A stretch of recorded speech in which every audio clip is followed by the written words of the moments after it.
वेद हो गया, ब्राह्मण ग्रंथ हो गया,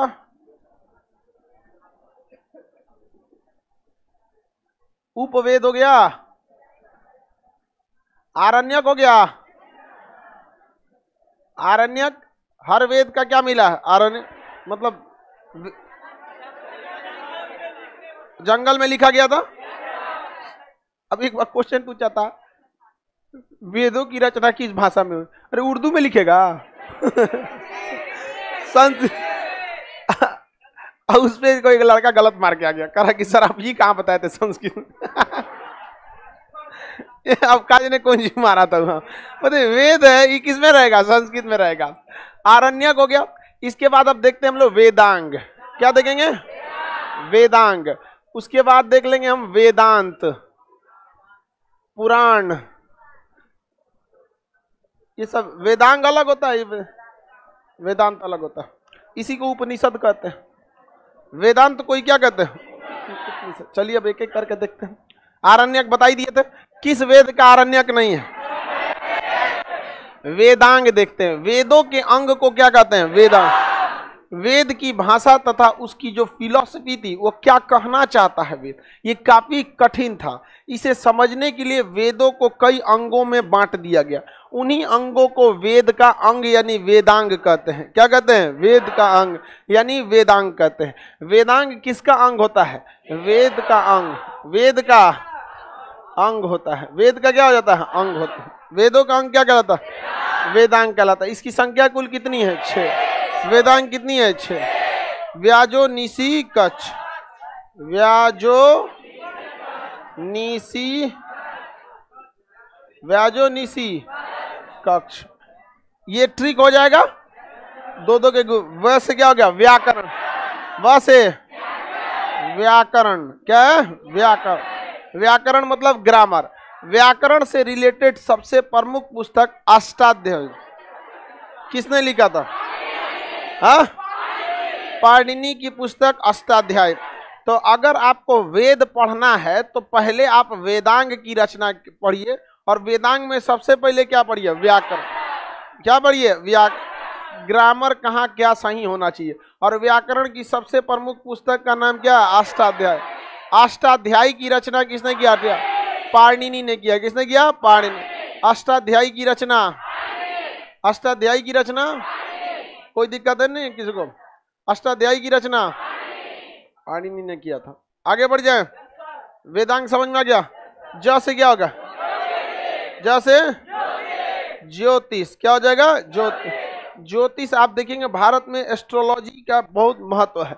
हमारे यहाँ ज्योतिष बहुत है, खास करके जब विवाह रखा जाता है तो भी क्या मुहूर्त मिलाया जाता है। हालांकि मुहूर्त मिलने के बाद चौपट हो जाता है। कुंडली उंडली सब मिलाने के बाद कुंडली भी मिलाया जाता है। हाँ, सब चीज मिलाया जाता है। फिल्म उलिम में एक होता ना कि दुका बोल दिया था मांगलिक है तो ब्याह नहीं होगा।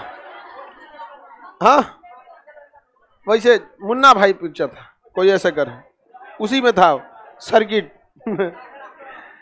तो ऐसा भी बहुत सारा नियम कानून है। हालांकि 100% कोई भी चीज एक्यूरेट नहीं होती है। साइंस अपने जगह पे है, ज्योतिष अपने जगह पे। गलत कब लगता है पता है?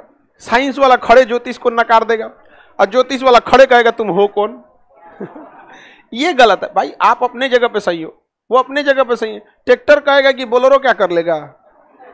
अरे भाई तुम्हारा खेत जोतना काम है, इसका आदमी ढूंढना ना। दोनों एक दूसरे को गड़बड़ हो जाना चाहिए, ऐसा नहीं होता है। तो ज्योतिष भी एक है, वेद का एक अहम हिस्सा है ज्योतिष। ज्योतिष की सबसे प्रमुख पुस्तक का नाम है बृहद संहिता। क्या नाम है? बृहद संहिता। ज्योतिष की सबसे प्रमुख पुस्तक बृहद संहिता। बृहद संहिता किसने लिखा? ब्राह्मीर। किसने लिखा? ब्राह्मीर। बृहद संहिता ब्राह्मीर। बृहद संहिता, बृहद संहिता। व्याकरण की सबसे प्रमुख पुस्तक अष्टाध्यायी किसने लिखा? अष्टाध्यायी किसने लिखा? पाणिनि ने लिखा। किसने लिखा? पाणिनि ने लिखा। और ज्योतिष की सबसे प्रमुख पुस्तक बृहद। बृहद संहिता किसने लिखा? हाँ, अगला है निरुक्त। निरुक्त। सी से शिक्षा। अब शिक्षा तो कभी खत्म नहीं हुआ। क से कल्प, छ से छंद, क्या हो गया छंद। ग्रामर का ये एक हिस्सा होता है छंद। आप बचपन में पढ़े होंगे, मैट्रिक वगैरह में होंगे ना, तो छंद वगैरह के बारे में पढ़े होंगे। तो बताइए वेदांग कितने हो गए?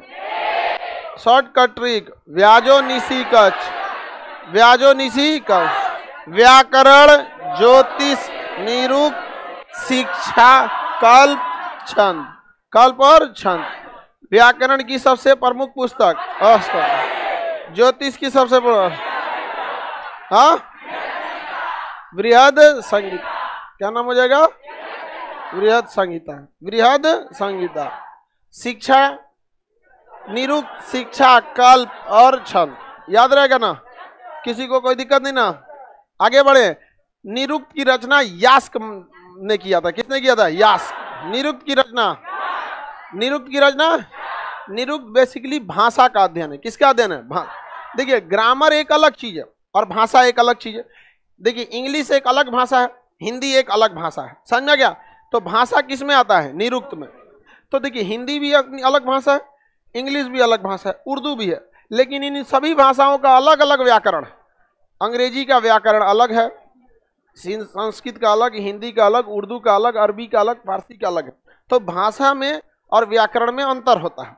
तो भाषा को कौन दर्शाता है? निरुक्त। भाषा को और व्याकरण को, व्याकरण ही दर्शा, भाषा को निरुक्त की रचना किसने किया था? यास। निरुक्त की रचना यास, निरुक्त की रचना, निरुक्त की रचना। शिक्षा को क्या पूछना है? शिक्षा तो हमेशा रहा है। शिक्षा कब खत्म हो जाएगा? जब तक है जान तब तक रहेगी शिक्षा। इंसान अपने आखिरी समय तक सीखते रहता है, जब तक है जान कुछ ना कुछ सीखते रहता है। यास्क ने किसकी रचना किया?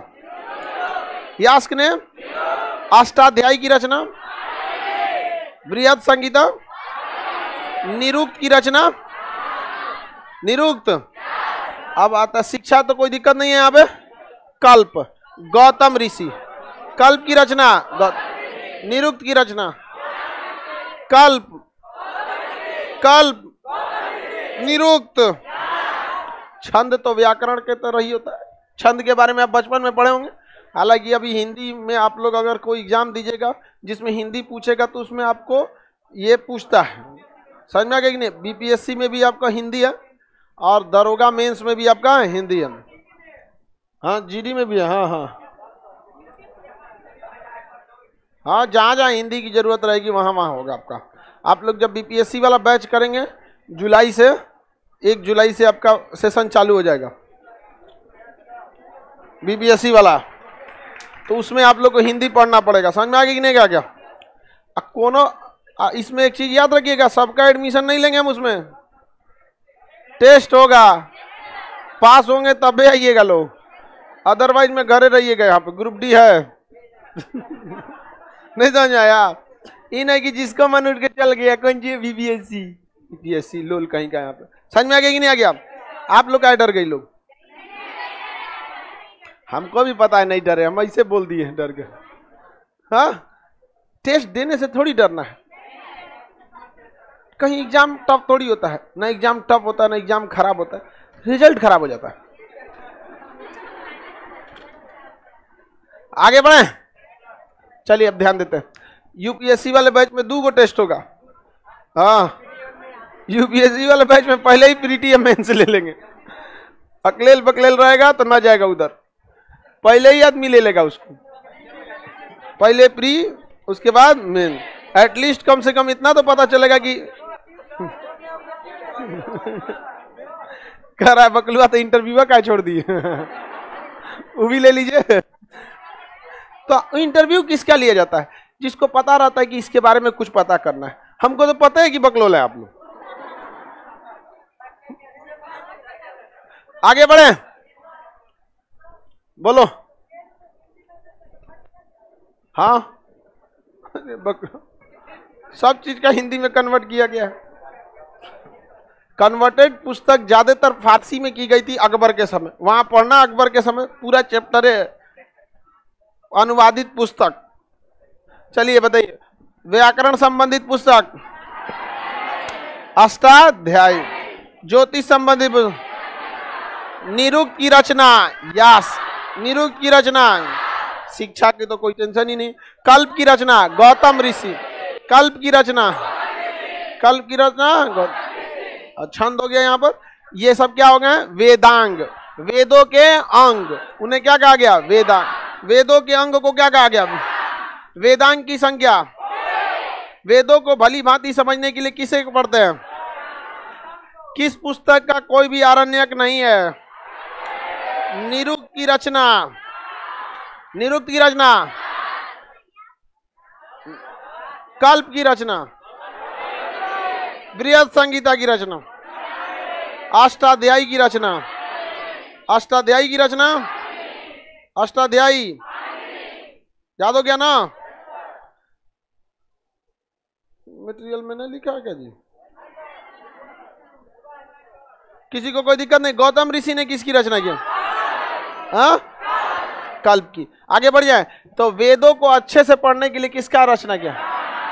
तो ये बताओ, जो वेद पढ़ाएगा वही ना वेदांग पढ़ाएगा? हाँ, ये तो वेद के हिस्सा है सब।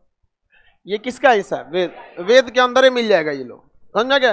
वेद अगर नहीं समझ में आ रहा तो पहले क्या समझना, तब क्या समझ में आएगा? वेद। यानी दोनों के मास्टर साहब सेम होंगे, जो वेद पढ़ाते होंगे वही क्या पढ़ाएंगे?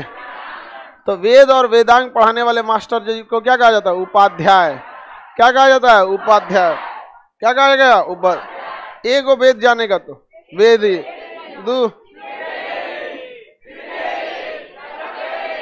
अब पढ़ाने लगा तो उपाध्याय, पढ़ाने लगा तो देखिए, नॉलेज अलग चीज होता है, पढ़ाना अलग चीज होता है। आप सब लोग को नॉलेज है किसी न किसी चीज का, मैट्रिक का जितना सिलेबस है सबको नॉलेज है, लेकिन पढ़ाना एक अलग चीज हो जाता है। तो पढ़ाएंगे तो क्या बन जाएंगे?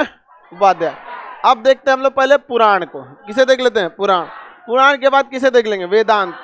पुराण, पुराण जो था लोमहर्ष ऋषि और उग्र सर्वा। अब वेद की रचना, वेद की रचना जो थे कृष्ण द्वैपायन वेद व्यास। तो उन्होंने वेद की रचना नहीं किया, संकलन किया था। कहा जाता है वेद अपरुषे हैं। कृष्ण द्वैपायन वेद व्यास किसकी रचना? वेदों। और पुराणों के लोमहर्ष ऋषि और उग्र सर्वा, लोमहर्ष ऋषि और पुराण की रचना किया गया। किसका? पुराण का। ये भी संस्कृत में लिखा गया था, लोमहर्ष ऋषि और उग्र सर्वा। इन्होंने क्या किया था? पुराण। लोमहर्ष ऋषि और उग्र सर्वा, उग्र सर्वा, इन्होंने किसकी रचना किया था? पुराण के। पुराण की। पुराणों की कुल संख्या कितनी है? 18। पुराणों की कुल संख्या 18। पुराणों की संख्या 18 पुराण। पुराणों से क्या पता चलता है? प्राचीन इतिहास, प्राचीन राजवंश की जानकारी मिलती है। किसकी जानकारी? प्राचीन राजवंशों की जानकारी का एक अच्छा सा स्रोत क्या है? पुराण। इसमें धार्मिक चीजों के साथ साथ प्राचीन इतिहास की भी क्या है? चर्चा है। प्राचीन इतिहास की भी क्या मिलती है? चर्चा होती है। इसमें कई अलग अलग टाइप के क्या मिलेंगे आपको? पुराण। टोटल पुराणों की संख्या कितनी है? कितनी है? 18। सबसे पहले अगर आप देखेंगे पुराण में तो कौन सा पुराण मिलेगा आपको? विष्णु पुराण। कौन सा पुराण? विष्णु पुराण। मत्स्य पुराण, मत्स्य पुराण। वायु पुराण, वायु पुराण, वायु पुराण। ये 3 पुराण काफी प्रमुख है।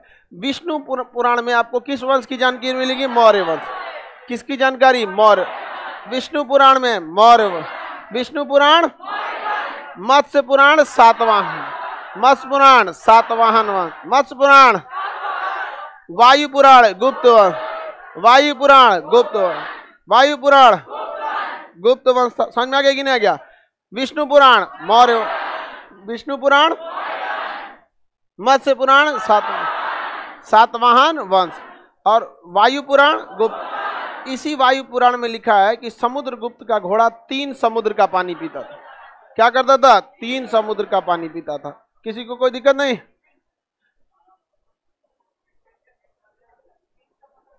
3 समुद्र का पानी मतलब पहले पानी आप वहीं से पी सकते थे जहां तक आपका क्षेत्र है।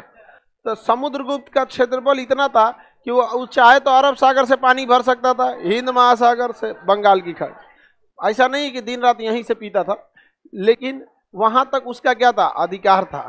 इस वजह से कहा जाता था कि समुद्रगुप्त का घोड़ा कितने समुद्र का पानी, 3 समुद्र का पानी। मौर्य वंश की जानकारी, सातवाहन की जानकारी, गुप्त वंश की जानकारी, गुप्त वंश की जानकारी, पुराण। विष्णु भगवान के 10 अवतारों की चर्चा, मत्स्य पुराण। विष्णु भगवान के 10 अवतारों की चर्चा, मत्स्य पुराण। पुराणों की संरचना किसने किया था? लव महर्षि ऋषि तथा उग्रसर्व। लव महर्षि ऋषि तथा उग्रसर्व।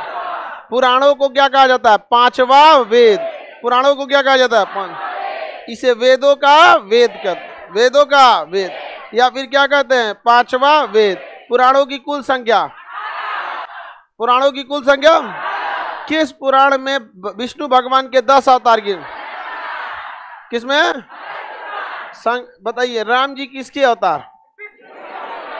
हाँ, विष्णु भगवान। कृष्ण भगवान किसके अवतार? विष्णु भगवान।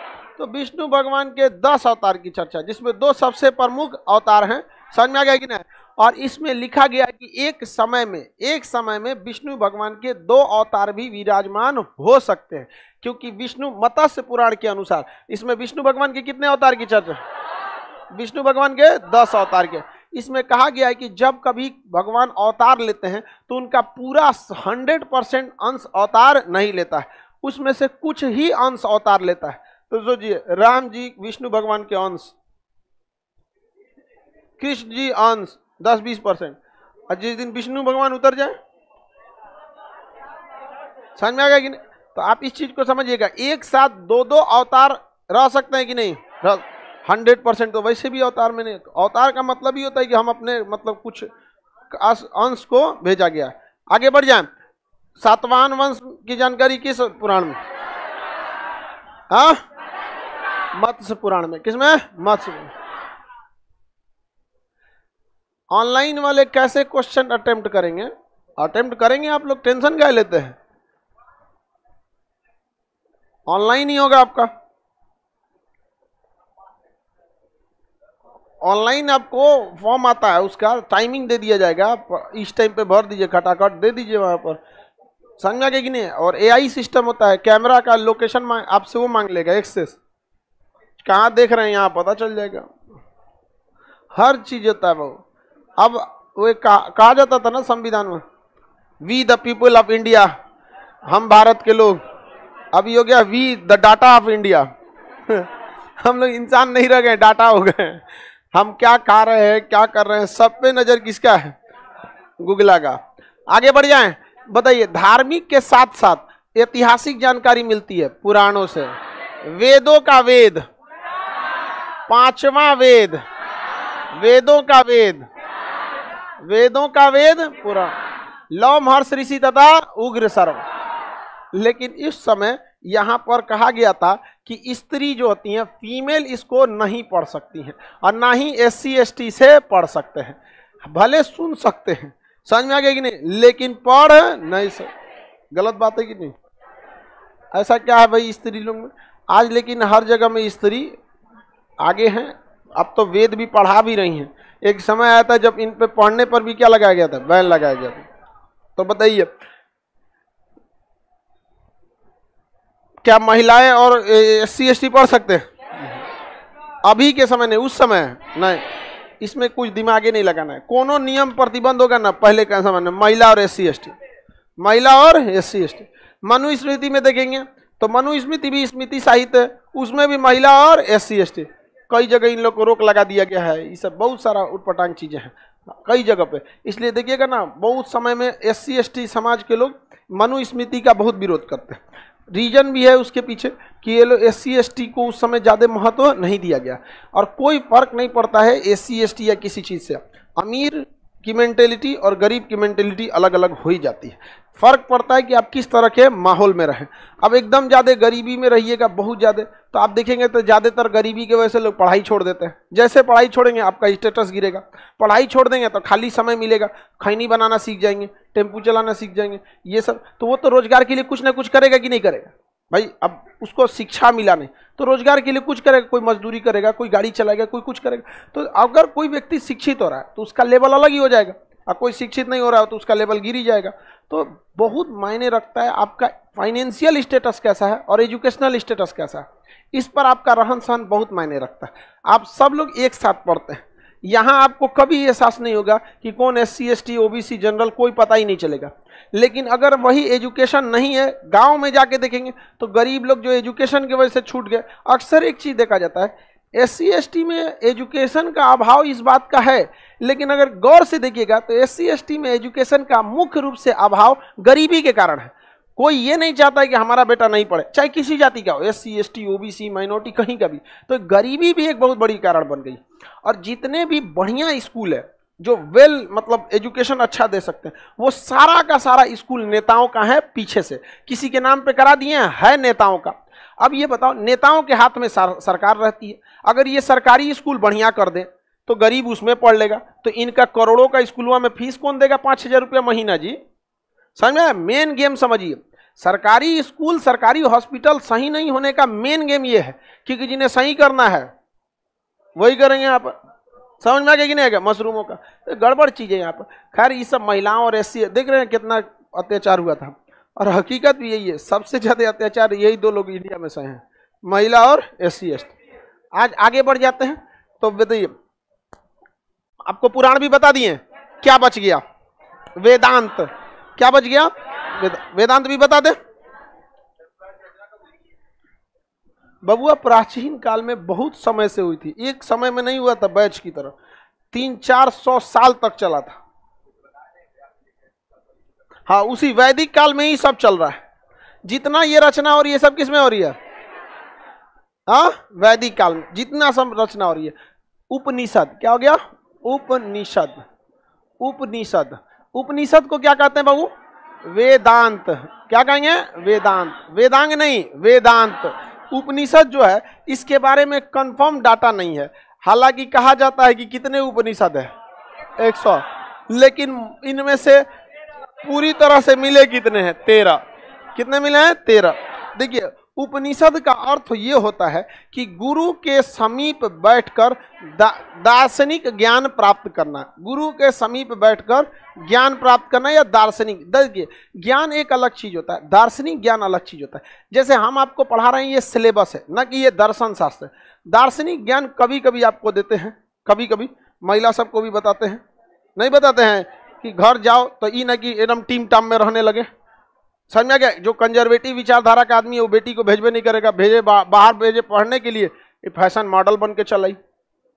तो ये क्या है? दार्शनिक चीज है कि हाँ, कब किस सिचुएशन में क्या करना चाहिए। समाज अगर कोई कुरीति चल रही है तो उसी के पैरेलल चल के कैसे उस कुरीति को साइड कर सकते हैं। अगर कोई हाईवे पे गाड़ी जा रही है तो उसे हटाने का दो रास्ता है, अपना गाड़ी सामने लगाइए, इसमें रिस्क है, बगल में चलते चलते ठेल दीजिए, उसको चल जाएगा जो रहते हैं। समझ में आ गया कि नहीं? तो हम चाहते हैं कि जो कुरीतियां है ना उसको आगे से नहीं रोका जाए, कचाड़ देगा ससुरा, साथे चल के ठेल दिए जो। समझ में आ गया कि नहीं? ये सब चीज क्या होता है? दार्शनिक होता है। समझ में आ गया कि नहीं? क्या तो दार्शनिक ज्ञान रहता है किसमें? उपनिषद में। उपनिषद का अर्थ होता है गुरु के समीप बैठकर ज्ञान प्राप्त करना। गुरु सबको दार्शनिक ज्ञान नहीं देता, जिनको उसे लगता है कि नहीं ये संभालने लायक है, उसी को गुरु दार्शनिक ज्ञान देता है। इसलिए जब गुरु के पास कुछ फेवरेट विद्यार्थी होंगे या कुछ उस योग्य, देखिए गुरु का फेवरेट अपनी योग्यता पे ही कोई बनता है।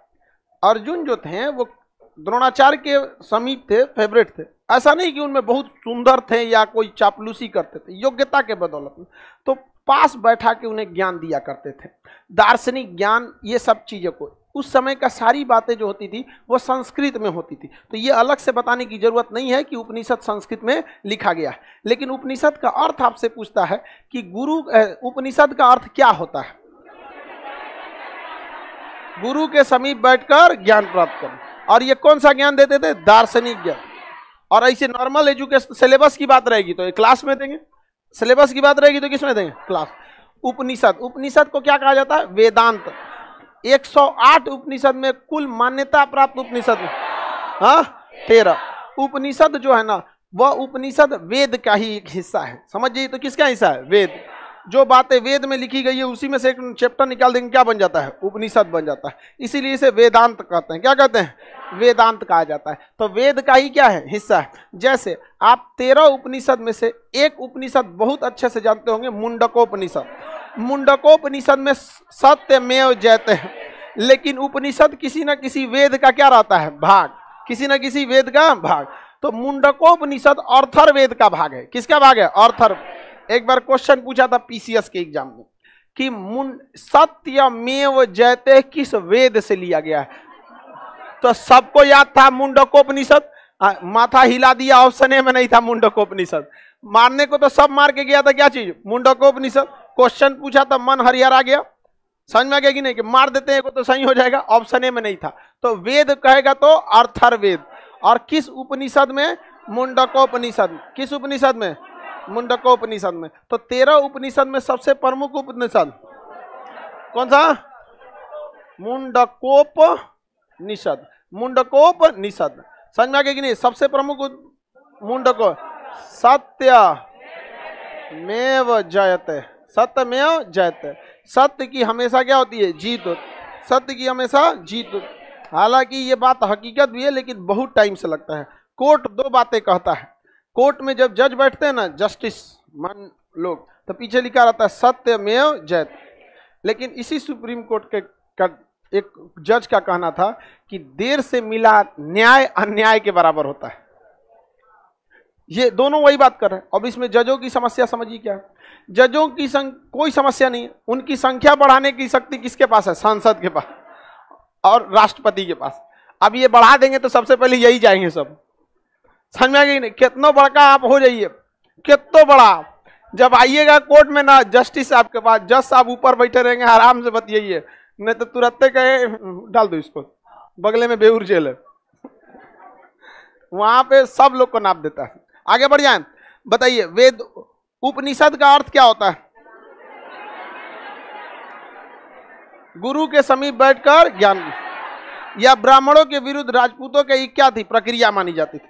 पहले जमाने में क्या था कि शिक्षा का मुख्य स्रोत किसके पास था, ब्राह्मण लोगों के पास। और ब्राह्मण लोगों ने कहा कि भाई शिक्षा हमारे पास रहना चाहिए। राजपूतों कहा कि आप लड़ाई उड़ाई कीजिए। राजपूतों पढ़ लिख लिए, कहा कि खाली लड़बे करेंगे, पढ़बो करेंगे हम यहाँ पे, खाली लड़ेंगे तो पता कैसे चलेगा मारना किसको है, नहीं समझ में आया। आपके हिसाब से हम लड़ाई लड़ेंगे कि आप बोलिए तो मारे, बोलिए तो चुप, हमको इतना तो ज्ञान रहना चाहिए। अब क्या होगा, तो भाई शिक्षा का पूरी तरह से वर्चस्व अभी देखिए, प्राचीन काल से भी देखेंगे ब्राह्मण लोग शिक्षा पे बहुत ध्यान दिए, पहले उन्हीं के पास था ही। और आज भी देखिएगा ब्राह्मण के घर में भले वो 2 रोटी कम खाएगा, लेकिन पढ़ाई में कभी कमी नहीं करने वाला। ये उन लोग के अंदर सबसे बड़ी विशेषता होती है। आज आप किसी डिपार्टमेंट में जाइए, वो लोग आरक्षण या फिर घूस घास दे के नहीं बने हैं, पढ़ाई करके बने। चाहे आप सुप्रीम कोर्ट से लेके नीचे क्लर्क तक देख लीजिए, आपको मिलेंगे। किसके दम पर, शिक्षा के दम। वो थोड़ी ना किसी से जबरदस्ती निकाल के लाए, ऐसे नहीं ना हो गया। तो ये राजपूत लोग उस समय ने क्या किया था कि एक एकता लाए थे, और गुरु को अपने में लाके, गुरु से बैठ के, और गुरुकुल का ही एक छोटा रूप समझिए कि गुरु के समीप बैठ के क्या काम करता है, ज्ञान। तो क्वेश्चन अगर पूछेगा कि ब्राह्मण के विरुद्ध राजपूतों की शिक्षा नीति क्या किसमें चर्चा है, तो उपनिषद में। किसमें है, उपनिषद। अब विरुद्ध कहने के मतलब ये मत समझिएगा कि ब्राह्मण और राजपूत में मार हो रहा था, ऐसा नहीं होता। समझ में आ गया कि नहीं आ गया, ऐसा नहीं है। मतलब बस ये है कि भाई हमको भी आगे बढ़ना है, मोनोपोली नहीं रखना है कि शिक्षा केवल आप ही दीजिएगा। आज शिक्षा के क्षेत्र से मोनोपोली खत्म हो गया कि नहीं हो गया। किसी भी जाति का शिक्षक होता है, किसी भी मजहब का होता है, आप सबसे पढ़ते हैं। तो लेकिन उस समय ऐसा नहीं था। तो उपनिषद मेनली, उपनिषद में किस जाति का वर्चस्व था, हाँ, राजपूत। ब्राह्मण के विरुद्ध क्या था, राजपूतों का एक संगठन था। किसी को कोई दिक्कत नहीं ना, आज तक क्लास चल रहा है, नेटवर्क प्रॉब्लम हो रहा है, थोड़ा सही हो जाएगा 1 आध सेकंड के लिए, कभी हो जाता है नेटवर्क। भाई ध्यान से समझो, उपवेद में ब्राह्मण का वर्चस्व, उपवेद में ब्राह्मण का वर्चस्व, वेदांग में ब्राह्मण का, लेकिन वेदांत में राजपूत का वर्चस्व। किसका वर्चस्व, राजपूत का वर्चस्व। आगे बढ़िए, कुल कितने उपनिषद, सबसे प्रमुख उपनिषद, सबसे बड़ा उपनिषद बृहदनारायण उपनिषद। इसको याद करने की जरूरत नहीं, 9वें है बृहदनारायण उपनिषद। बृहद मतलब बड़ा, बृहदनारायण उपनिषद सबसे बड़ा है। तो ऐसे चीजों को तो आपको अपने से मार देना होता है। बृहदनारायण उपनिषद सबसे बड़ा और सबसे प्राचीन है, सबसे बड़ा और सबसे प्राचीन बृहदनारायण।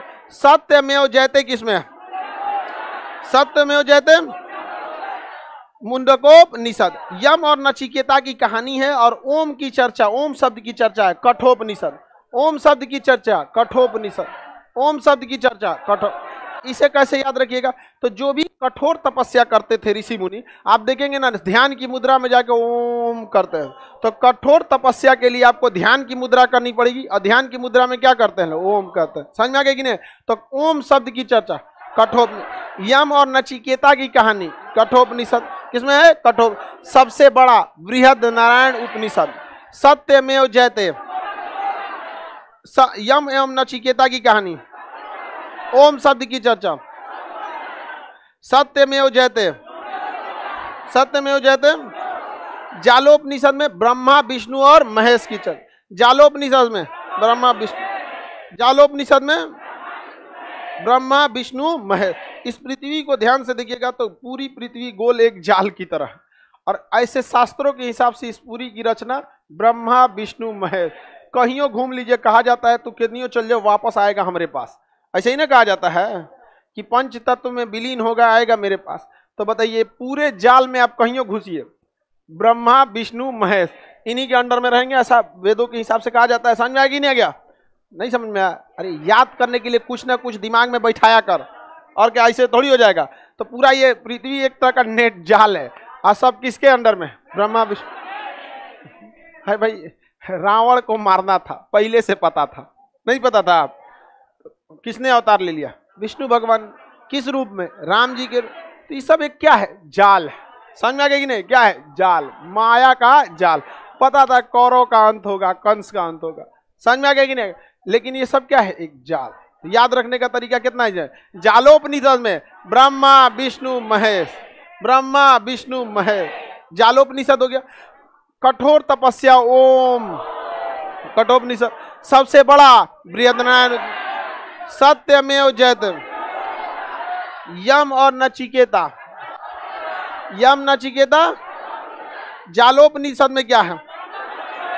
ब्रह्मा विष्णु महेश। इन्हें त्रिमूर्ति कहा जा सकता है कि नहीं? कहा ही जाता है। कहा क्या जा सकता है? त्रिमूर्ति के नाम से जाना जाता है। समझ में आ गया कि नहीं? का इसी में 4 आश्रमों की चर्चा है। किसकी चर्चा है? 4 आश्रम। मतलब ब्रह्मा विष्णु महेश का स्पष्ट करना है कि लास्टली आपको आना है कहाँ पे है? विलीन होना है पंच तत्व में। तो सबसे पहले आप बाल्यावस्था में जी लीजिए, उसके बाद आपका जीवन चालू होगा आपका अलग अलग अवस्था। किसमें? आश्रम में। किसमें? आश्रम। जिसमें सबसे पहले आपको जीना पड़ेगा किसमें? ब्रह्मचर्य जीवन। कौन सा जीवन? ब्रह्मचर्य। 25 साल तक आपको क्या जीना पड़ेगा? ब्रह्मचर्य जीवन। ब्रह्मचर्य जीवन में आपको क्या करना है? पढ़ाई। दूसरी, पहला तो देखिए 5 साल तक तो बाल्यावस्था ये हो जाती है, इसमें कोई नियम नहीं लागू होता है। आप गोदी में खेलिए, माँ बाप के, चाचा चाची के गोदी में खेलिए। जैसे आप 5 साल के हो जाते हैं, तो 5 से 25 साल ब्रह्मचर्य जीवन। आपको लाल पीला हरा नहीं करना है, गुरु के समीप बैठ के ज्ञान लेना है, पढ़ाई करना है। लेकिन करता है तुम लोग? हाँ,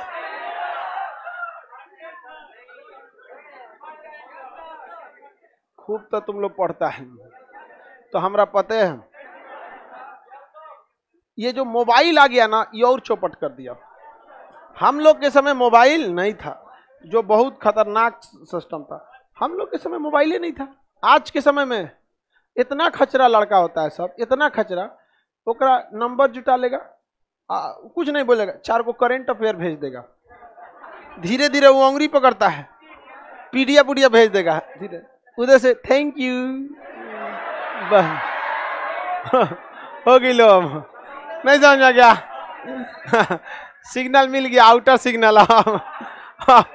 1-2 महीना के अंदर वो का पूरा लाइन क्लियर कर देगा। ये सब पढ़ाई लिखाई पे ज्यादा ध्यान नहीं देता है, पढ़ाई लिखाई छोड़ के इसी सब में लग जाता है।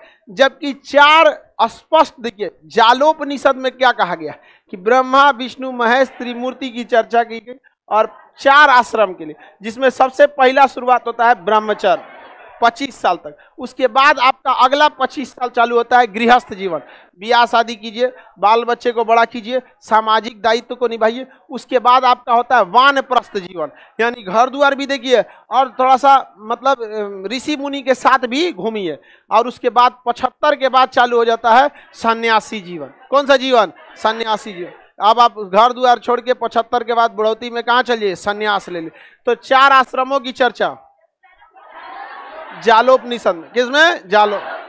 पहला बोलिए ब्रह्मचर्य, गृहस्थ, वानप्रस्थ सन्यासी, वानप्रस्थ और सन्यासी, 4 आश्रमों की चर्चा, ब्रह्मा विष्णु महेश की चर्चा।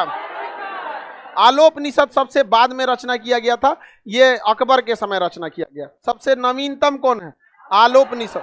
सबसे नवीनतम, अ से आलोप अ से अकबर, अ से आलोप अ से अकबर। सबसे नवीनतम, हाँ, सबसे नवीनतम उपनिषद आलोपनिषद। सबसे पुराना उपनिषद बृहदनारायण। सबसे बड़ा उपनिषद बृहदनारायण। सत्यमेव जयते मुंडकोपनिषद, मुंडकोपनिषद। सत्यमेव जयते किस वेद में?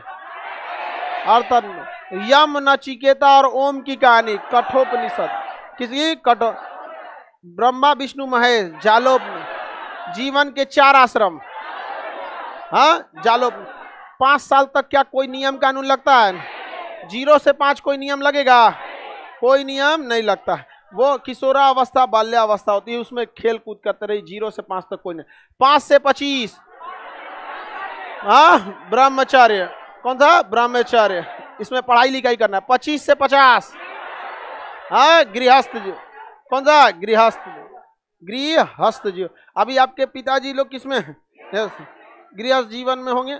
आप लोग को पढ़ा लिखा रहे हैं, समाज में देखते होंगे, कहीं न्योता आया तो खाने चल गए, किसी के दुख बीमारी में साथ दे दिए, मुसीबत में आ गया, होली दीपावली ईद में कहीं कहीं चले गए, तो ये गृहस्थ जीवन हो गया। इसके बाद 50 से 75 वानप्रस्थ।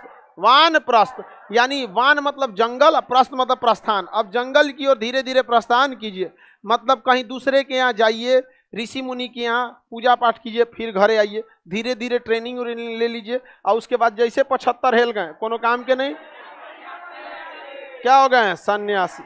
सन्यासी। तो उस समय लोग 75 के ऊपर जी भी जाते थे।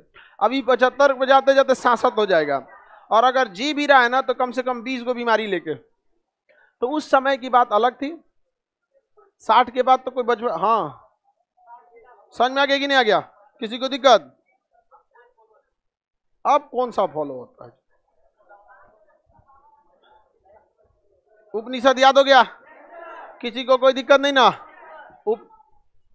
यम नचिकेता की 2 प्राचीन कहानियां हैं उस समय की। तो कहानी बड़ी फेमस कहानी है यम नचिकेता की। आगे जब आपको मौर्य काल पढ़ाएंगे ना तो उसकी मूर्ति मिली है यम और नचिकेता, तो वहां उसके बारे में डिटेल बता देंगे। हाँ 7वां क्लास में पढ़िए लोग, आप लोग बकलोलिया पढ़बे नहीं किया, पढ़ लीजिएगा लोग, चलिए कोई दिक्कत नहीं। मौर्य काल में जब पढ़ाएंगे ना तो यम और नचिकेता की जब मूर्ति मिलेगी तो उसमें हम आपको यम और नचिकेता की कहानी बता देंगे। किसी को कोई दिक्कत नहीं ना? आप कौन जीवन में है? वानप्रस्थ,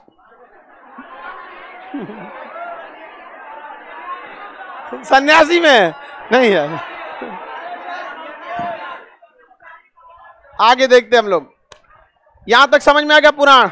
इसके बाद स्मृति साहित्य की रहे, 2 स्मृति साहित्य की रचना की गई। स्मृति साहित्य उस समय के विद्वान अपने थिंक के आधार पर जो लिख देते थे उसे क्या कहा जाता है? स्मृति साहित्य। सबसे प्रमुख स्मृति साहित्य है मनुस्मृति। मनुस्मृति, मनुस्मृति भारत की पहली कानूनी पुस्तक है। कहेगा भारत की पहली विधि पुस्तक कौन सी है? मनुस्मृति। इसमें नियम और कानून की चर्चा है, लेकिन इस पुस्तक में कई सारी अच्छी भी चीजें हैं, लेकिन महिलाओं और दलितों के लिए अच्छी बातें इसमें नहीं। समझ में आ गई ना? किसमें? मनुस्मृति। और याज्ञवल्क्य ऋषि थे, उन्होंने याज्ञवल्क्य स्मृति लिखा। क्या लिखा? याज्ञवल्क्य। उनका कहना था जुआ खेलो कोई दिक्कत नहीं है, मन को जो संतुष्टि मिले वही करो। उस समय जुआ बहुत फेमस है, जुआ खेलना कोई दिक्कत नहीं है।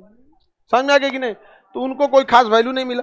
लेकिन मनुस्मृति में ऊंचे जात का वर्चस्व ज्यादा रखा गया और नीचे जात का वर्चस्व ना के बराबर रखा गया। समझ में आ गया कि नहीं आएगा? तो इसमें महिलाओं को उचित योग्य समान नहीं मिला है। किसमें? मनुस्मृति। तो बताइए पहली कानूनी पुस्तक मनु। याज्ञवल्क्य स्मृति साहित्य में किस चीज को सही ठहराया गया? जुआ खेलने को क्या कराया गया? सही था। याज्ञवल्क्य उपनिषद में स्मृति साहित्य समझ में आ गया कि नहीं आ गया? प्राचीन राजवंशों के समय इसकी रचना हुई थी। 36 तो है टोटल, लेकिन सबसे फेमस कौन सा है? मनुस्मृति। कौन सा है? मनुस्मृति। याज्ञवल्क्य स्मृति साहित्य में किसे सही ठहराया गया? मनुस्मृति कानूनी पुस्तक है या नहीं है? इसमें किस जाति की वरीयता दी गई है? किस जाति की? उच्च जाति। हाँ, उच्च जाति की वरीयता दी गई है। क्या इसमें महिलाओं को वरीयता है? दलितों को है? अब महिलाओं के बारे में क्या है आप अपने से समझिए। इसमें विवाह के 8 प्रकार की चर्चा है, ध्यान से समझिए। 8 अलग अलग प्रकार के विवाह की चर्चा। पुरुष के लिए विवाह की आयु 25 साल और लड़की के लिए 12 साल। जो गोद ले रहा है,